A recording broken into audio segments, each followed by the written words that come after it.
Welcome to Behavioral Health Today, a podcast brought to you by the Triad Network.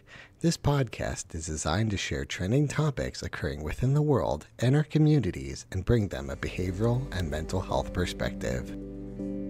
Welcome to Behavioral Health Today. I'm your host, Dr. Graham Taylor.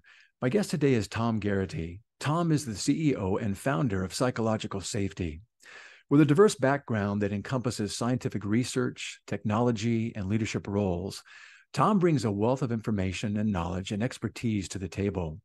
Throughout his career, Tom has held influential positions such as CTO and CIO, which have fueled his passions in DevOps, psychological safety, and generative leadership, where he focuses on organizational transformation through safety culture. Drawing from his experiences collaborating with teams spanning various domains, including technology, healthcare, aviation, and government, he empowers organizations to cultivate psychological safety and unleash their true potential. We're excited to have Tom with us today as we discuss psychological safety and creating a thriving workforce. Tom, welcome to our show. Thanks, Graham. It's super good to be here. It's really nice to have you here. You know, I was reading about you. I know you started your career as what you coined an experimentalist with Syngenta, and you described that being one of your all-time favorite job titles. And you progressed from experiments with plants and greenhouses and field trials at the University of Nottingham, where you managed research studies in bioscience, now being a little bit more firmly involved in some software and product development. But it seems like at your core, you're drawn in when there are simply different problems to be solved. Tell us a little bit about that part of your personality, being drawn into things that need to be solved and looking for ways into and through them. Oh, that's a good question. My first job after uni, I moved down South Equals near to London to a place called Geraghty in Berkshire, and for a job that was, my first job title was experimentalist. And I was in weed science, which sounds like a teen movie or something. But then that was, it was my coolest job title. It's the one that I've kind of held on to. I've kind of like stuck with me through my career. I still identify as an experimentalist. And I kind of think that's still now. So we'll talk about some ways to foster psychological safety, what psychological safety looks like in the workplace. And experimenting, or the safety to experiment, the ability to learn from the work that we do, the mistakes we make, the successes we have, that's all part of being an experimentalist and turning everything into an experiment so we can learn from everything we do, whether it's a success, whether it's a failure, whether it's just daily work. And that's fundamental. That's like the foundation of probably what I do on a day-to-day basis. That's really good. What is, just personally, what's your biggest personal life lesson around psychological safety? I think if we frame that like as a catalyst, like the catalyst for me getting into psychological safety was sort of the turning point for when I realized this is an important thing that I need to address and work with somehow. That was back probably around 14, 15 years ago now. I took a job as a senior infrastructure engineer, so sort of operations and networks tech role for a large European firm. And my boss at the time, it was a big open plan office. Everyone would sit in their little cubicles in a big open plan office. Those grey cubicles where everyone's put in little boxes. Right. And the boss had his glass box in the corner. Yeah, exactly, the glass castle. And every now and then would come out of his glass castle and rip someone to shreds for some minor infraction, some misdemeanor, some mistake, something they got wrong, something they said. He once came out and he stormed out and ripped someone apart for laughing. He could hear someone laughing, and he ripped into them for that. But what he was doing and what he created, so he created an environment of fear, a culture of fear in that department. And he did that for good intent. Like, he wasn't an evil person, he wasn't skeletal. He wanted to do the right thing for the organization. He wanted to do the right thing for the business. And he thought that was the best way to have, as he perceived, incredibly high standards of performance and behavior and quality. What it actually resulted in, a far decreased level of performance and quality and execution, because no one felt safe to try anything, to say anything, to ask anything. If we did anything, then everyone had to plan the heck out of everything, create huge documents of planning, because if something did go wrong, at least you could say, well, look, I planned all this. I did all this planning. And so everything became a CYA exercise, a cover your ass exercise. You're just living in And fear the whole time. you're just living in fear the whole time, right? And Yeah. and that it really impacted the business. The business really suffered as a Yeah. result. Competitors were screaming ahead with innovations. Mm. We were getting out of date. Even the safest things like just patching and updating became sort of a scary, unsafe thing to do. And that was the place where I realized Mhm. this is the bad way to do things. This is that end of the spectrum. This is the way to achieve poor results. I didn't really know at that time what the opposite end of that spectrum was. Mm. I didn't really know what that meant. I hadn't yet come across the term psychological safety. But over the years, as I progressed in management roles and leadership roles, I became aware of the term psychological safety, and that was my light bulb moment. That was, this thing I've been trying to do, the opposite of that culture of fear that I was in, Mhm. that's psychological safety. That's what I'm Yeah. trying to do. That's really good. And that's become your mission. That's, making the Yeah. world of work a safer, higher performing, more inclusive, equitable place. That the opposite of that spectrum you're talking about right now, one of fear and one of everybody plays narrow, everybody plays afraid, and you're just basically kind of put in a straitjacket where creativity and all those other things don't get a chance. So let's start out as we working today. What is psychological safety, and what is a psychologically safe workspace? Yeah, so it's another good question because there is some misconception, sometimes misinterpretations of what psychological safety is around the world in different workplaces. We sort of lean on Amy Edmondson's now somewhat canonical definition of psychological safety, that it is a belief that the team is safe for interpersonal risk taking. It is the Mm, belief that you won't be punished or humiliated for speaking up with ideas, questions, concerns, or mistakes. mm, And so it's that belief that we can take interpersonal risks, which do involve speaking up, but they might not, but they're not necessarily restricted to only speaking. There might be other interpersonal risks, but that's what psychological safety is. It's the ability, the belief that we're in this group, it is safe to take a risk, to ask for help, to admit a mistake, to raise a concern, to mhm. point out a problem or suggest an improvement, all those sort of things in that environment. Yeah, there was some misconception around that sometimes in the workplace. It's sometimes perceived as a wellness thing, a sort of fluffy HR-y kind of thing Right. that managers don't need to really concern themselves with. That's a mental health thing that Yeah. that HR can deal with, and we can do a workshop on it, and then we tick that box. We've got to live it and breathe it.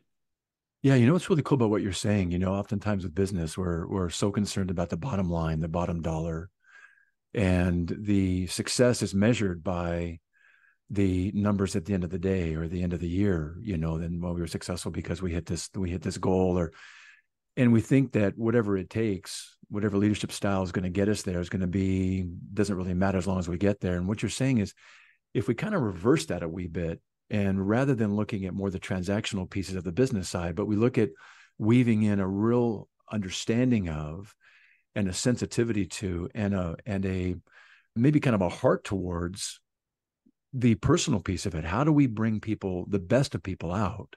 How do we bring their Mm. creativity, their ideas, their risk taking? How do we bring all of these things out of somebody? And what you're saying is the cornerstone for that, on which everything is going to be built, is going to be creating a safe place. It sounds like, much like, the work environment in my mind is, it's just another system. It's like a Yeah. family system, when you talk about safety and all that, it sets the foundation for in terms of growth and potential being reached. It's no different than, growth that can take place in the healthiest family system. It's the same thing. Why can't we replicate that? And can we maybe intentionally come at it and trying to create kind of a very similar system where growth and all this potential that lies therein just naturally evolves organically because it's so safe and it can't help but grow. Yeah, yeah, exactly. And I like that you brought up the family point as well, because inevitably we talk about psychological safety a lot as a workplace phenomena, as something that drives workplace performance, and it absolutely does. Psychological safety drives workplace performance through innovation, improved innovation, more and better ideas surfacing, and the ability to execute on them.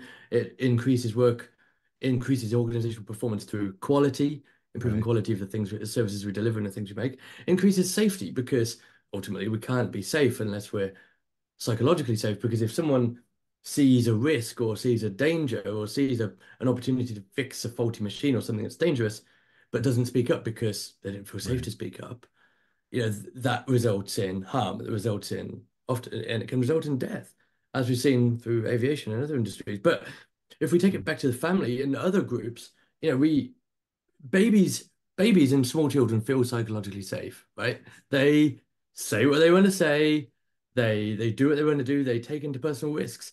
They've not yet experienced or they've not yet learned that sometimes it can be unsafe That's right. relationally to say things or do things or act in a certain way. So Yeah. we sort of learn this absence of psychological safety Right. through our family life, our school life, and then our career and further on. Yeah, so it's often something we have to unlearn. We have to That's sort right. of fix old habits and change the system. That's right. When we talk about the development, our natural development, you're talking about babies.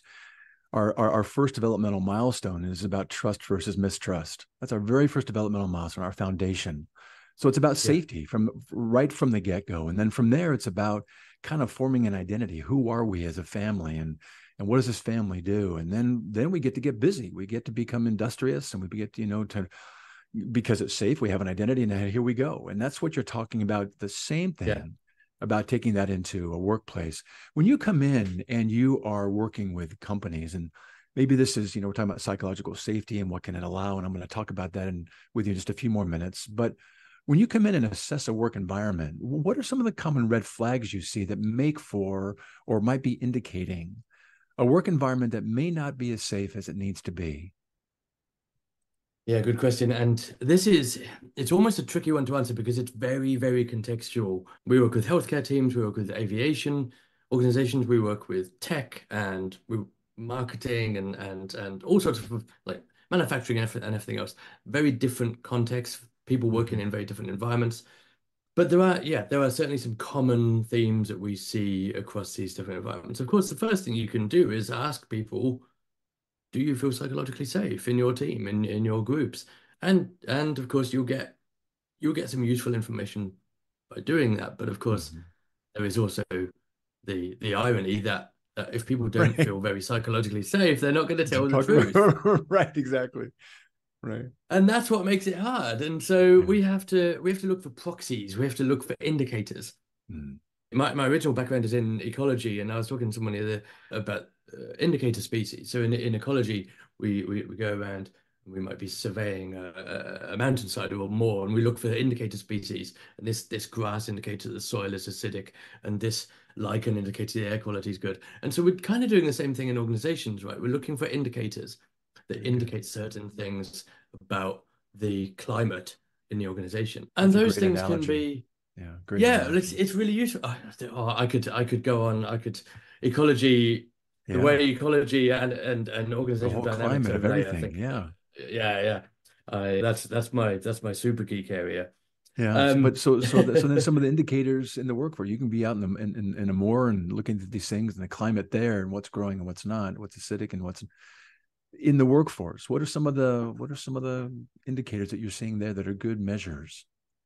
there's a number of things. So this is certainly not an exhaustive list, right? But Oh, there are things like, for example, sporadic performance reviews or annual performance reviews where performance is not mentioned or not addressed at any other time apart from in this performance review, and that performance review sort of determines someone's future in the organization, someone's salary, and everything else. That's an anti-pattern to psychological safety. We tend to see that sort of behavior in organizations that don't tend to foster psychological safety.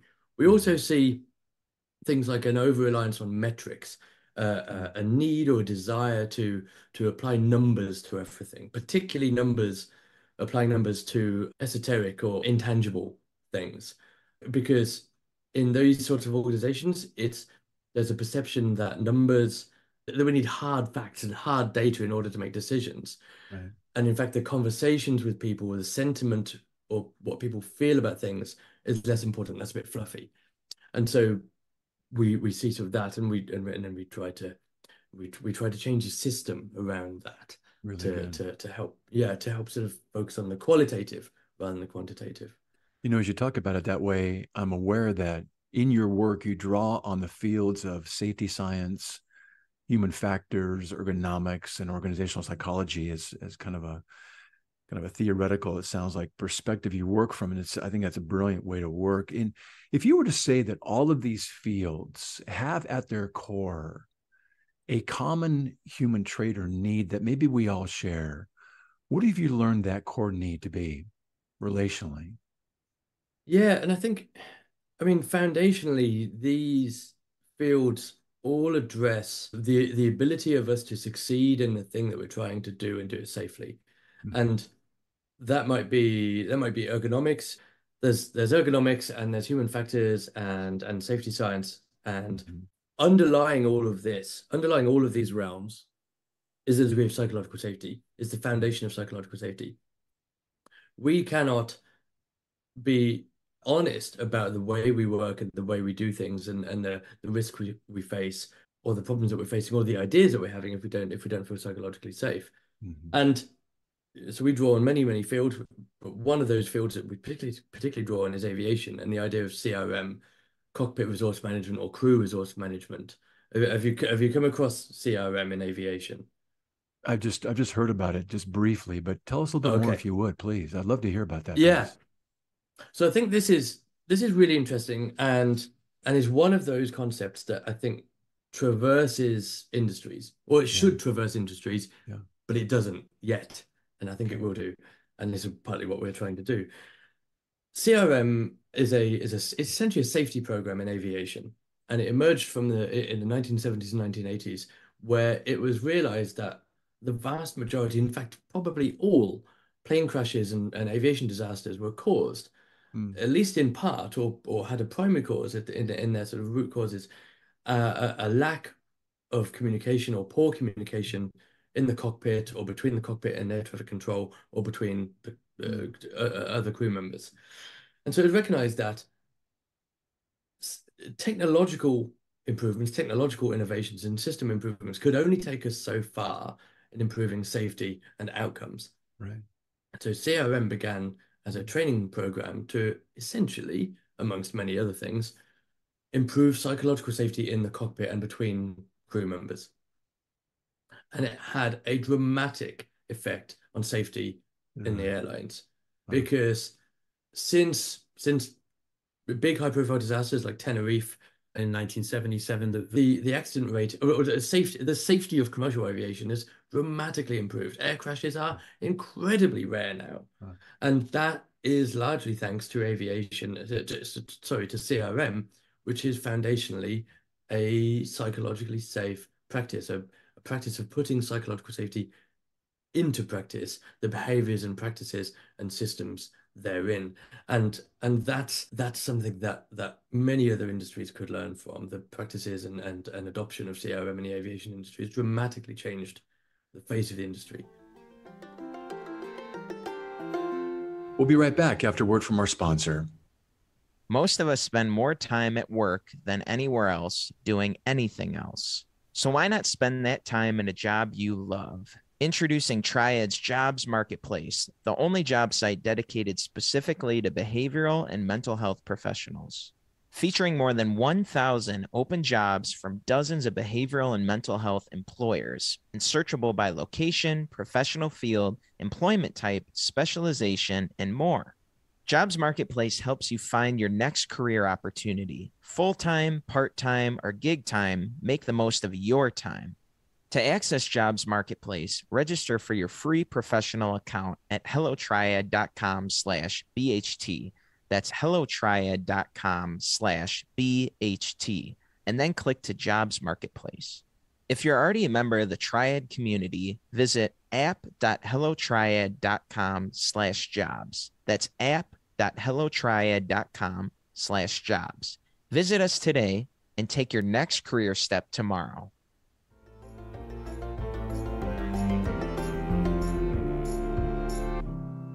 That sounds like a really hopeful, finding here, that if we can do it here and we can look at the numbers and prove, Mm. that's a very hopeful future that you're envisioning here. I also like what you're emphasizing. We can go so far with technology and all the newest things, but there's always going to exist the human factor piece, the relational piece. And in that, it's almost like the technology is only going to be as good as the human factor piece is there to complement it, Yeah. and direct some things that are really, truly essential. And again, we're talking about the safety piece and trust. What have you found in your work and your experiences as much as you've been around and the things you've been doing? What have you learned about the challenge of trust within relationships, and what makes it so challenging to be vulnerable with one another? So yeah, and what we like to do is actually split trust into two types of trust: effective trust and cognitive trust. So we can trust that someone is capable of doing a thing, that someone has the capacity, the skills, the knowledge to do whatever we're asking them to do or whatever they're expected to do. And we can also trust that they will do the right thing, that they'll do the right thing by us, that they'll do the morally right thing or the ethically right thing. Mm-hmm. And those two, like, we need both. But so if we think about management in this respect, we talk about trust, but it sometimes gets hard to action, hard to implement, if you like. And I think because we don't always separate it into these two different ideas.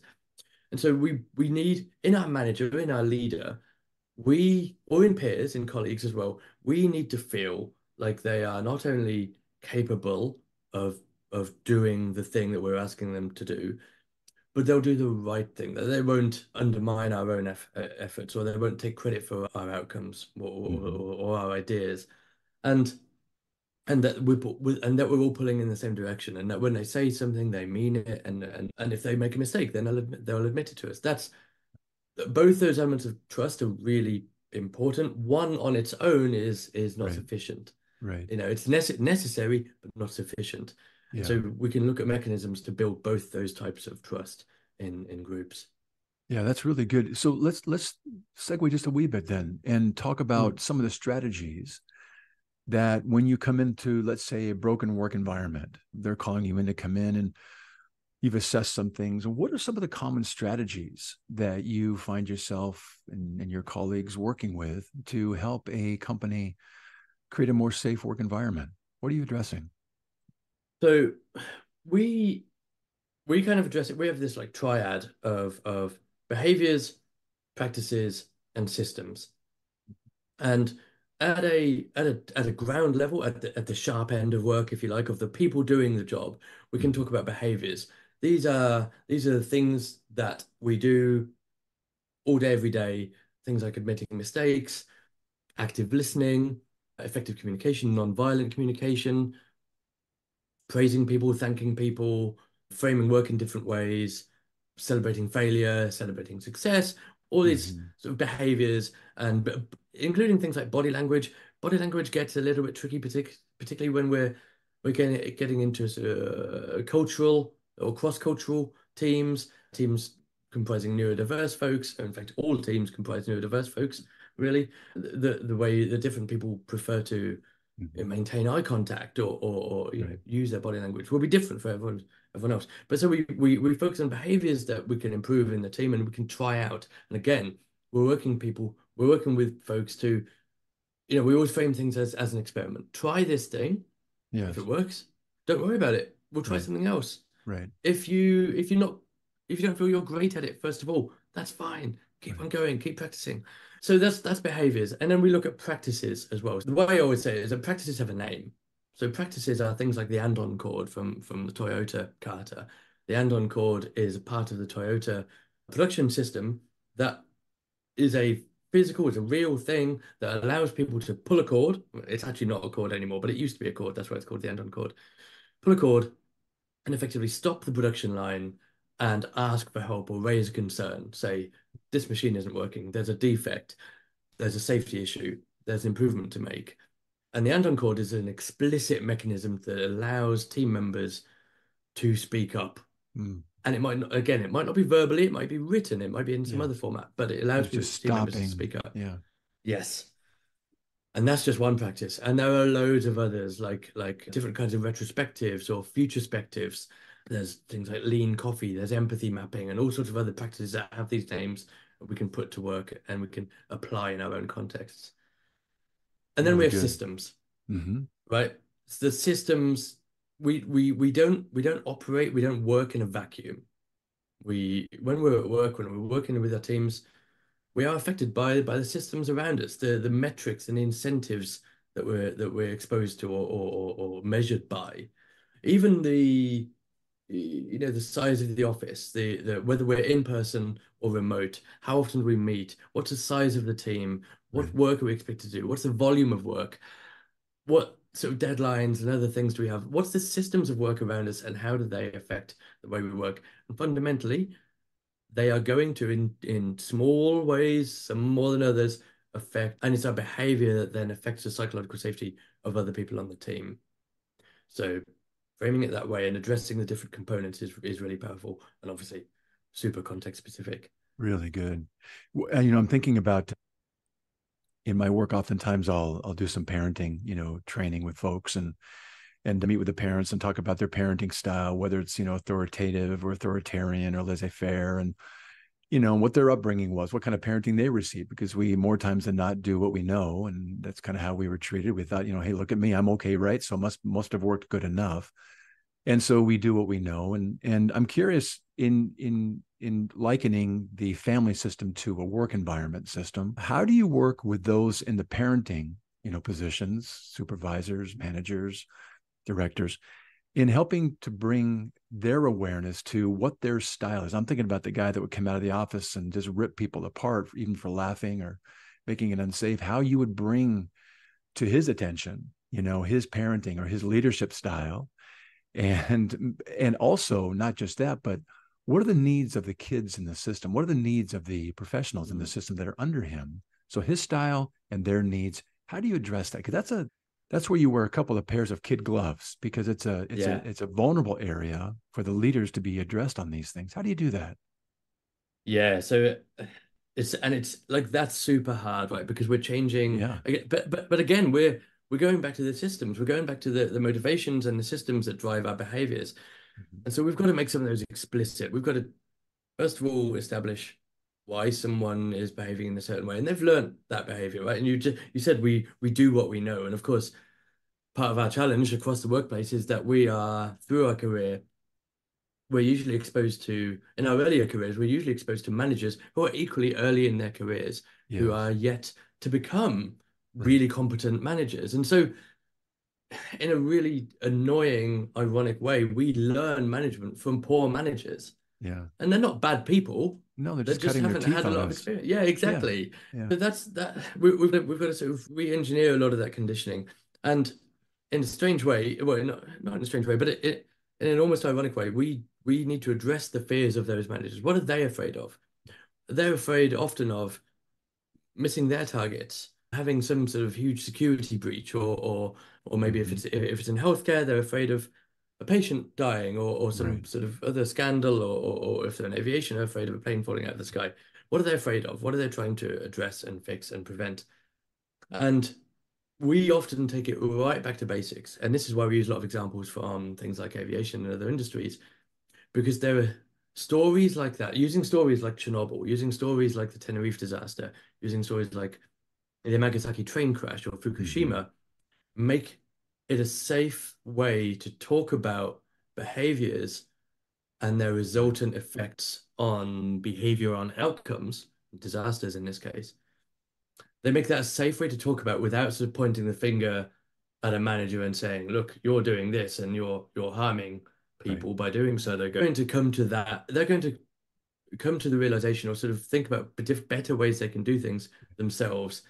No one wants to be told what to do. We want to come up with our ideas for improvement ourselves, and that's the much more powerful way to do it Well, what I in that like that you're experience. saying here is you're giving permission and gently leading them into a discovery of maybe why you might lead the way you do. And what you're saying there is those that are maybe creating, maybe unknowingly, psychologically unsafe workplaces, and they create fear in those below them that they're actually functioning out of fear themselves. What Yeah, if as the manager, what if as a director, I make a mistake or I don't monitor something at this lower level here and I'm responsible for it. I'm going to be disciplined. I'm going to be scolded. I'm going to be punished. All the things that happen in our families, right? yeah, And they're yeah. and they're functioning out of fear too. It kind of trickles down, doesn't it?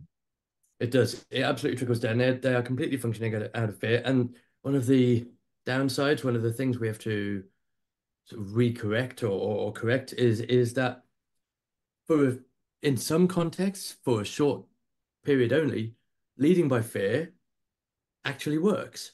Mm-hmm. It does work for a short period. And I've seen this before where you've got a manager who's gone from one role to another role, particularly in different organizations, for a short period, and they've led through fear, they've created a culture of fear, they've had some success. Yeah.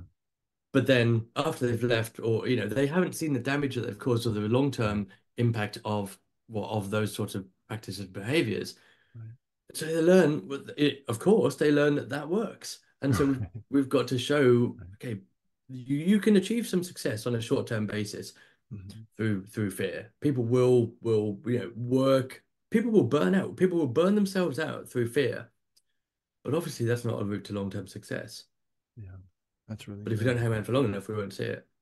That's really good. Give us a story of a company that, give us the name, but, an organization you came in to and they're saying, hey, we need some help. There's some things here that we think we could be doing better, but we don't quite know what we don't know about why it's not happening. And can you come in and assess some things and strategize with us? What did you walk into, and what did they experience once you walked out of their work with you? Yeah, so there's some really good examples, but I think one that sticks in my mind because it's got quite a clear connection is a sales team. So I was contacted by a pharmaceutical company, by a manager in a pharmaceutical company who had what they felt was a dysfunctional sales team. They were competing with each other in unhealthy ways. They were stealing sales of each other. They had a very high turnover of staff, very high.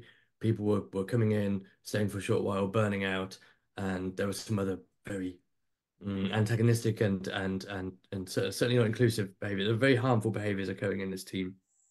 And so I was brought in to help trying to find out what's going on, why are people behaving like this, and how can we improve the behaviors and improve psychological safety.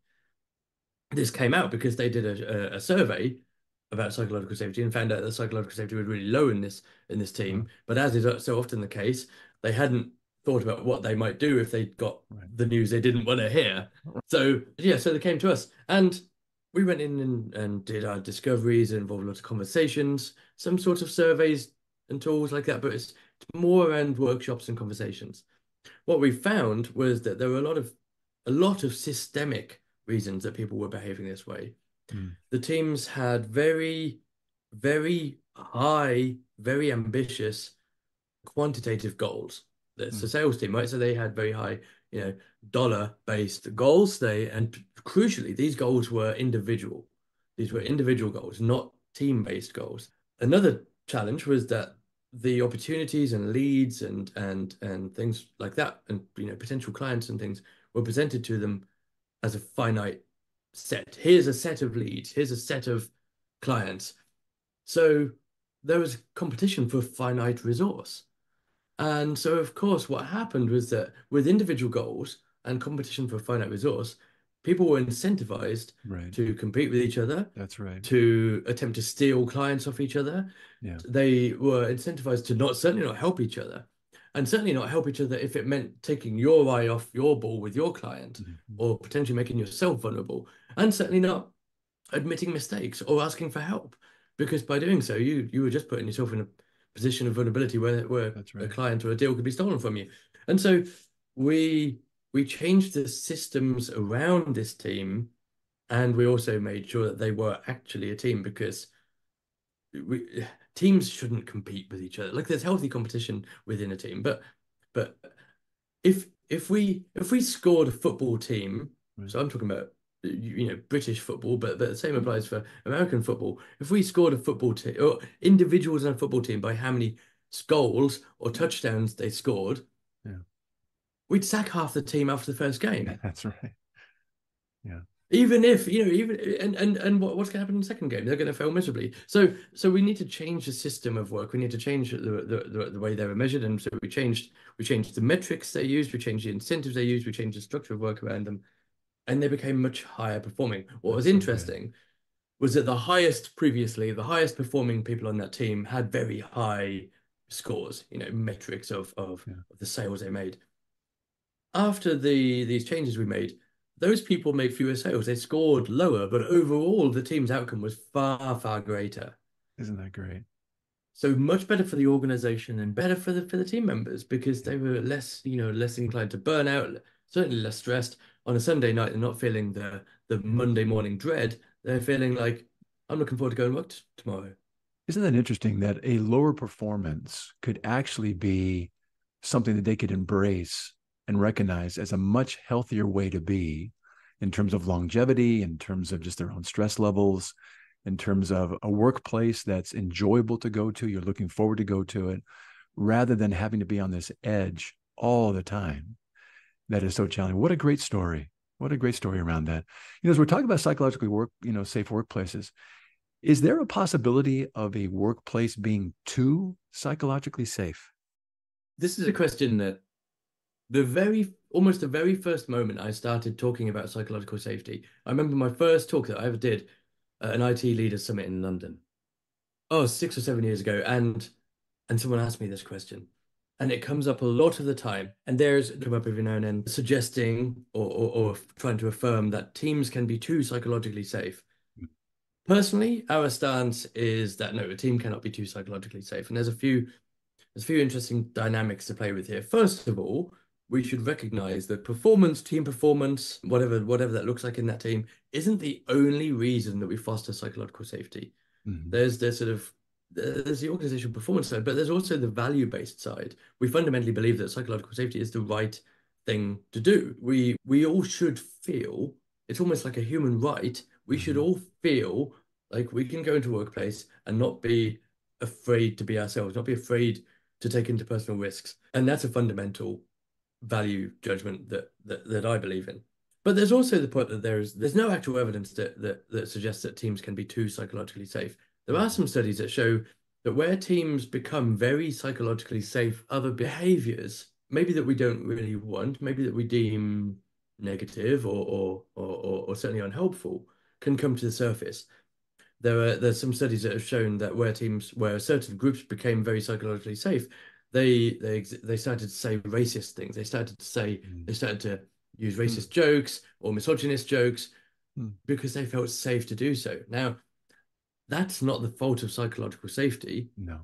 That's that we haven't affirmed strong standards of behavior or accountability. Yes, that's right. It's boundaries. We haven't affirmed the social contract in the team.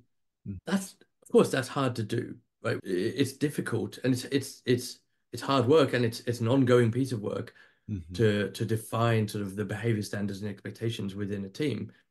But that is what allows us to foster greater and greater psychological safety, and that drives team performance. It's also worth recognizing, of course, that if we asserted that there was some limit to psychological safety, which we don't really think there is, that there's a limit beyond which you shouldn't go, a limit that beyond that the team performance begins to suffer.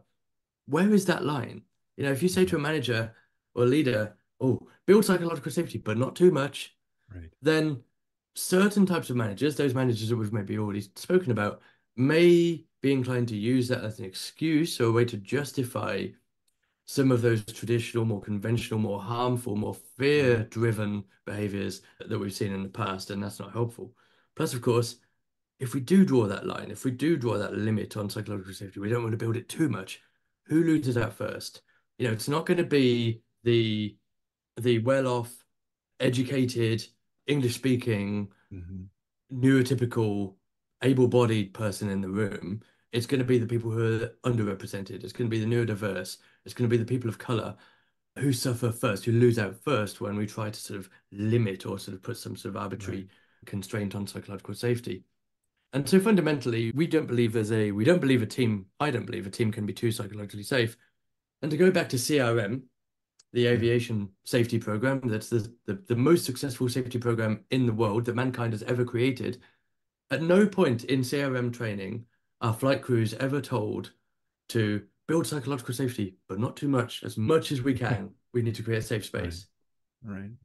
What a great context to kind of maybe bring a little bit of a humorous piece around. Hey, don't be too psychologically safe when you got 300 people in your plane and You guys are trying to communicate a safe landing. That's a good Yeah, that's a good reference.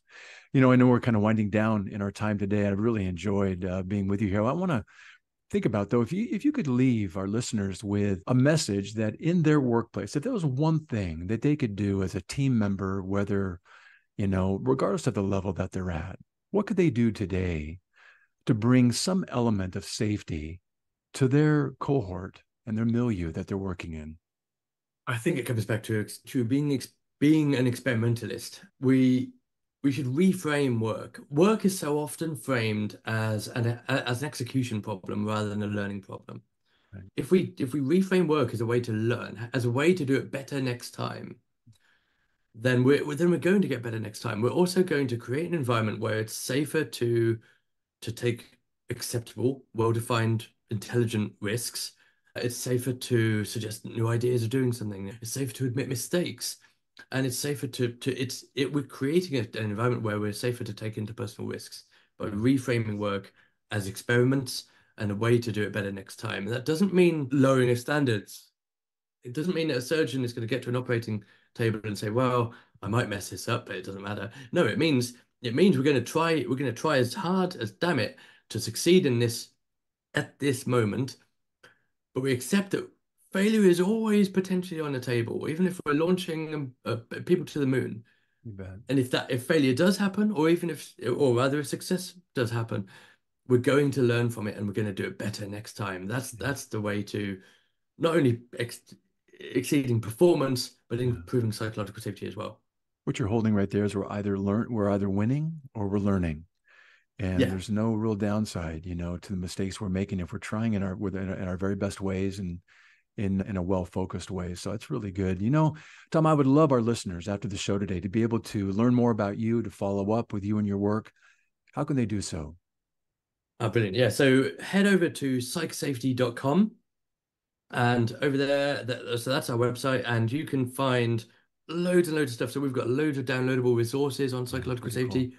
We've got a community that you can join and get involved with other people who are interested, other enthusiasts.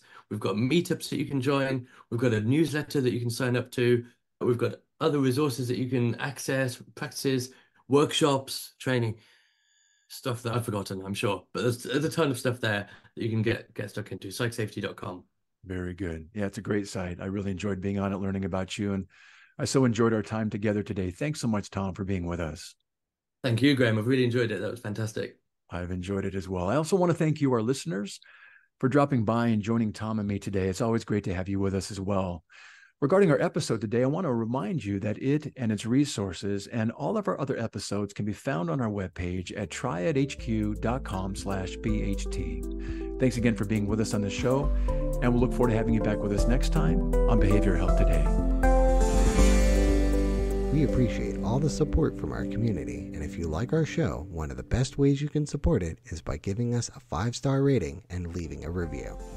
Behavioral Health Today is a podcast part of the Tribe Network, all rights reserved.